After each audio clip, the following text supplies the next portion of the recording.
Assalamualaikum. So today we are going to read chapter number 2, class 10, acid, bases and salt. So last lecture में हमने आर्यनियस के acid and base बहुत detail में पढ़ लिए थे। तो आज हम पढ़ते हैं लेविस के एसिड एंड बेस। अब जो लेविस है उसने जो अपने एसिड और बेस हैं उसको अपने लोन पेयर की एक्सेप्टर और डोनर की बिना पे एक्सप्लेन किया है कि कोई अगर एक्सेप्ट करता है तो उसको क्या कहेंगे लोन पेयर, और जो लोन पेयर डोनेट करता है उसको क्या कहेंगे। जैसे हमने लास्ट क्लास में आर्यनियस का पढ़ा था, आर्यनियस के एसिड जो होते हैं वो H प्लस आयन देते हैं और हाइड्रोनियम आयन देते हैं, और जो बेस होते हैं वो हाइड्रो ऑक्सिल आयन देते हैं। उसने उसकी बिना पे एक्सप्लेन किया था अपने एसिड और बेस को।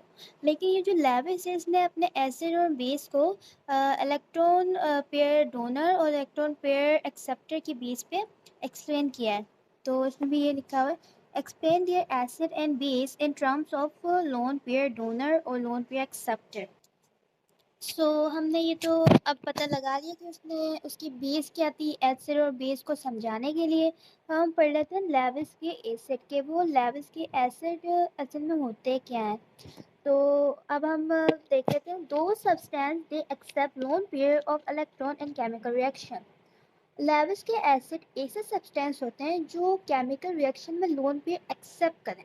मतलब वो इलेक्ट्रोफाइल होते हैं, मतलब इलेक्ट्रॉन लवर, और इलेक्ट्रॉन डेफिशिएंट होते हैं, जैसे कि यहाँ लिखा हुआ है इलेक्ट्रोफाइल और इलेक्ट्रोडेफिशिएंट। वो इलेक्ट्रोडेफिशिएंट भी है और इलेक्ट्रोफाइल इसका अलग से नाम है। इलेक्ट्रोफाइल की बेसिकली ये मीनिंग है कि इलेक्ट्रो लवर। इसकी बेस पे इसको नाम दिया गया है। तो जो एसिड होते हैं वो लोन पेयर लेते हैं केमिकल रिएक्शन में। अब जो हमारे पास थर्ड ग्रुप के एलिमेंट्स होते हैं, थर्ड ग्रुप के, या फोर्थ भी कुछ केसेस ऐसे होते हैं जिनमें फोर्थ भी लोन पेयर ले रहे होते हैं, लेकिन ज़्यादातर थर्ड ग्रुप के जो होते हैं वो इलेक्ट्रॉन डेफिशिएंट होते हैं। जैसे हम ले लेते हैं थर्ड ग्रुप का एलिमेंट, जैसे कि ये बोरोन है। अब इसके वैलेंस में एज वी ऑल नो कि ये थर्ड ग्रुप का एलिमेंट है, तो इसके जो वैलेंस शेल है, जो आउटर मोस्ट शेल है, उसमें थर्ड इलेक्ट्रॉन होंगे। तो सपोज कर लें हम इसका रिएक्शन, जैसे Cl3, मतलब इसका रिएक्शन करवाते हैं क्लोरीन के साथ। तो फिर जैसे इसके वैलेंस में 3 थे तो 3 क्लोरीन आ गए, लेकिन अभी भी इसके देखो 1 2 3 4 5 6, इसके बाद 6 वैलेंस में तो कंप्लीट हो गए, लेकिन अभी भी 2 की नीड है। तो इसको हम कहेंगे इलेक्ट्रॉन डेफिशिएंट। इसको अभी भी नीड है, ये गरीब है कि इसके पास है ही नहीं इलेक्ट्रॉन। इसने रिएक्शन भी कर लिया फिर भी इसके पास 2 की नीड है, तो इस ऐसे एज सच एलिमेंट्स को हम कहेंगे इलेक्ट्रॉन डेफिशिएंट। और या हम ले लेते हैं एल्युमिनियम की एग्जांपल, जो कि थर्ड ग्रुप से है। तो इसके साथ हम इसके साथ भी Cl का रिएक्शन करवाते हैं। तो यहाँ हमने 3 Cl लगा दिए इसके 3 इलेक्ट्रॉन के साथ, तो 1 2 3 4 5, इसके बाद 6 है, इसको भी 2 की नीड है, तो ये भी इलेक्ट्रॉन डेफिशिएंट है। या AlH3, अगर H3 जैसे यहाँ Cl की जगह H लगा दे तो अभी भी इसके पास 6 इलेक्ट्रॉन होंगे, तो फिर इसका मतलब ये अभी भी इलेक्ट्रॉन डेफिशिएंट है। तो कुछ भी लगा दें इसके साथ, ये इलेक्ट्रॉन डेफिशिएंट ही रहेंगे, क्योंकि इनके वैलेंस में 3 इलेक्ट्रॉन है। और अगर किसी के साथ रिएक्शन कराएंगे तो वो 6 बनेंगे और 8 की ज़रूरत है इनको, तो ये इसलिए ये इलेक्ट्रोफाइल या इलेक्ट्रॉन डेफिशिएंट कहलाते हैं। अब हम आगे देख लेते हैं। हम देखते हैं अब थर्ड ग्रुप के एलिमेंट्स को हम या तो H के साथ रिएक्ट करवाएं, जो कि हाइड्राइड्स होते हैं, फिर भी ये इलेक्ट्रॉन डेफिशिएंट ही रहेंगे। जैसे बोरोन का हाइड्राइड और एल्युमिनियम का हाइड्राइड और गैलेनियम का हाइड्राइड, तो ये अभी तक इलेक्ट्रॉन डेफिशिएंट है, भले ये हाइड्राइड हो या हैलाइड हो। थर्ड ग्रुप को अगर हेलोजन के साथ रिएक्ट करवाएंगे तो वो हैलाइड बनाएंगे। ये सारा हमारे पास हैलाइड है, लेकिन अभी भी इलेक्ट्रॉन डेफिशिएंट है।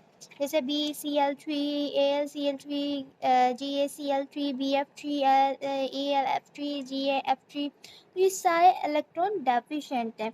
मैंने अभी क्या बोला, मैं दोबारा रिपीट कर लेती हूँ। थर्ड ग्रुप के एलिमेंट्स H के साथ रिएक्ट करके हाइड्राइड बनाए, या हेलोजन जो कि 7th ग्रुप के एलिमेंट्स होते हैं उनके साथ मिलके हैलाइड बनाए। ये दोनों ही इलेक्ट्रॉन डेफिशिएंट या इलेक्ट्रोफाइल की मतलब टाइप में ही आएंगे, क्योंकि इनके पास अभी भी डेफिशिएंसी है किसकी, इलेक्ट्रॉन की। देखें ज़रा, जैसे ये देखें BF3Al3GaF3, मैं इसका आपको बना के दिखा देती हूँ। ये बोरोन आ गया हमारे पास 1, इसके बैलेंस में 3 है ना 1, और ये किसके साथ रिएक्ट कर रहा है, फ्लोरीन के साथ, F F F। फिर भी इसके पास अभी इलेक्ट्रॉन डेफिशिएंट है, क्योंकि यहाँ 6 के तो बन गए, लेकिन यहाँ भी इलेक्ट्रॉन डेफिशिएंट है क्योंकि यहाँ इलेक्ट्रॉन की इसको नीड है 2 इलेक्ट्रॉन की। इसी तरह यहाँ Al लग जाएगा, ये इसके साथ बन जाएगा, ये Ga का बन जाएगा, इसके थर्ड बैलेंस में 3 इलेक्ट्रॉन आ जाएंगे और ये फ्लोरीन के साथ बना लेगा। तो ये हमारे पास इलेक्ट्रॉन डेफिशिएंट है ये तीनों। अच्छा, एक काम की बात, जैसे ये जो हाइड्रोजन है हमारे पास, ये लेविस का एसिड नहीं बना सकता। क्यों? क्योंकि इसके बैलेंस में 1 इलेक्ट्रॉन है और इसको चाहिए कितने, 2, तो ये नहीं बना सकता क्योंकि ये गेन ही नहीं कर सकता क्योंकि इसके पास ऑलरेडी 1 है। लेकिन हमारे पास प्रोटॉन होगा, मतलब H पॉजिटिव, इसको हम प्रोटॉन पढ़ते हैं क्योंकि इसमें इलेक्ट्रॉन तो होता नहीं है, न्यूट्रॉन भी 0 होता है, तो सिर्फ प्रोटॉन ही रह जाता है, तो इसको हम H पॉजिटिव को प्रोटॉन भी पढ़ते हैं। तो इसमें जो है इसके 1 प्रोटॉन होगा और जो इलेक्ट्रॉन होगा वो 0 होगा, और ये वैलेंस शेल है, इसमें 0 इलेक्ट्रॉन है। तो ये लेविस एसिड बना सकते हैं क्योंकि अगर कोई एलिमेंट इसको 2 इलेक्ट्रॉन देगा तो ये इजीली ले सकेगा क्योंकि इसके पास 1 तो है नहीं। अगर 1 होता है तो उसको 1 की नीड होती है, एज वी ऑल नो, लेकिन अभी इसके पास इलेक्ट्रॉन दोनों ही नहीं है, मतलब 2 की नीड है, तो ये 2 इजीली गेन्स कर सकता है, तो ये लेविस का एसिड बना सकता है। अब अच्छा, अब आप सोचे होंगे कि सारे ही जो पॉजिटिव होते हैं, पॉजिटिव जैसे एलिमेंट होते हैं, वो सभी बना सकते हैं लेविस के एसिड, और you can say positive ions, तो वो सारे तो नहीं बना सकते एसिड क्योंकि हाइड्रोजन की कहानी अलग थी। लेकिन ये हमारे पास आ गया सोडियम, अगर इसमें इसके बैलेंस में होता है 1,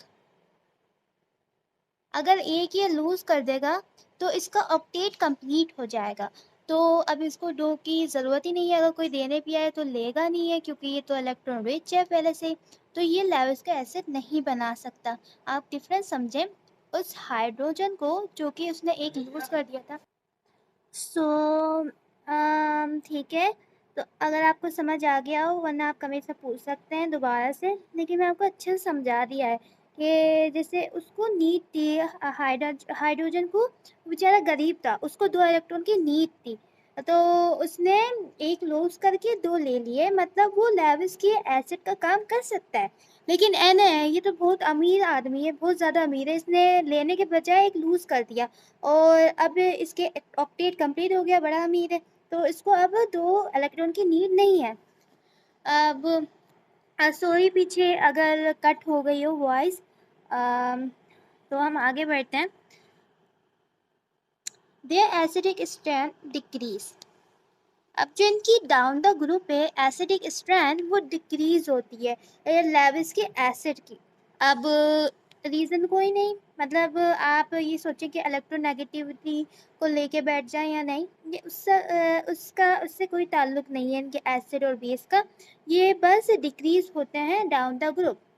अब लेविस बेस, अब ये होते हैं अमीर ज़्यादा बड़े, ये इलेक्ट्रॉन रिच होते हैं और न्यूक्लियोफाइल होते हैं। हमने पहले पढ़ा था एसिड जो होते हैं वो इलेक्ट्रोफाइल होते हैं, मतलब इलेक्ट्रॉन लवर, लेकिन ये न्यूक्लियोफाइल है। अब दो substance that donate loan pair of electron in chemical reaction, अब ये जैसे बहुत अमीर हैं तो ऑब्वियसली सी बात है ये लोन पेयर डोनेट करेंगे केमिकल रिएक्शन में। अच्छा, ये पॉइंट एक्स्ट्रा है, मतलब एक्स्ट्रा नहीं है, मैंने आपको पहले ही बता दिया था, फिर भी आप पढ़ लें। जो ग्रुप आउटर शेल होते हैं, आउटर शेल के इलेक्ट्रॉन होते हैं, वो ग्रुप के जो होते हैं वो ग्रुप को रिप्रेजेंट करते हैं। और ग्रुप जो होता है वो वैलेंसी को रिप्रेजेंट करता है, मतलब आउटर इलेक्ट्रॉन ग्रुप को रिप्रेजेंट करता है और जो ग्रुप है वो आउटर इलेक्ट्रॉन को रिप्रेजेंट करता है। तो ये आपस में इंटरकनेक्टेड है। तो अब हमारे पास जो है, अच्छा ये लिखा हुआ है, ये 5 ग्रुप के एलिमेंट है, ये 6 ग्रुप के एलिमेंट है।